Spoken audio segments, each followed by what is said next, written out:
மாப்பிள்ள மலரு வாங்க மாப்பிள்ள. நல்லா இருக்கீங்களா மாப்பிள்ள? இருக்கேன். எனக்கு கொஞ்சம் தலைவலிக்குது. நல்லா சூடாக டீ போட்டு எடுத்துறேன். நான் போய் உள்ள ரெஸ்ட் எடுக்கிறேன்.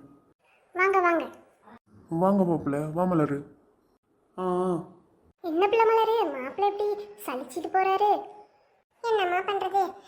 தீபாவளி அதுமா 3 பவுன் செயின் நீங்க எடுத்து போடுவீங்கன்னு என் மாமியார் காரி உருட்டி விட்டுருச்சு. அதை நம்பிக்கிட்டு வந்து இதை அப்படியே ஊட்டிட்டு இருக்காரு.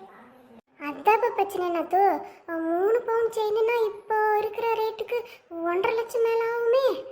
அதானே, அப்போவே எல்லாமே போட்டாச்சேம்மா உனக்கு நகையெல்லாம். இப்போ என்ன இது பொங்கல் தீபாவளிக்குன்னு இப்போ வேற நகை எடுத்து போடணுமா? ஐயோ அண்ணா, நான் எதுவும் கேட்கலண்ணா. அவரு தான் இப்படி முறுக்கிட்டு போறாரு நீங்க நகை போடுவீங்கன்ட்டு. சரி சரி நாத்து, மாப்பிள்ளையை கூடு, தலைக்கு எண்ணெய் வச்சுட்டு குளிச்சுட்டு சாப்பிடுவீங்க. ஏண்டி மலரு, உன்னை டீ கேட்டு எவ்வளோ நேரம் ஆகுது? அது ஒன்றும் இல்லை மாப்பிள்ள, நீங்கள் தலைக்கு எண்ணெய் வச்சுட்டு குளிச்சிட்டிங்கன்னா அப்புறம் எல்லாரும் சாப்பிட்றலாம். டீயும் போட்டுகிட்டே இருக்காங்க. தலைக்கு எண்ணெயும் வைக்க முடியாது, குளிக்க முடியாது. அப்படியா? இருங்க மாப்பிள்ள வரேன். சக்கா இவங்க ஐட்டமா? ஆமாங்க மாப்பிள்ள, நீங்கள் தலைக்கு எண்ணெய் வச்சு குளிச்சுட்டு வந்துட்டீங்கன்னா இதெல்லாம் சாப்பிட்றலாம் பார்த்துக்கோங்க. அதை விட்டுவிட்டு நீங்கள் தான் செயின் போட்டால் தான் சாப்பிடணும் ஒரே அடம் பிடிக்கிறீங்க.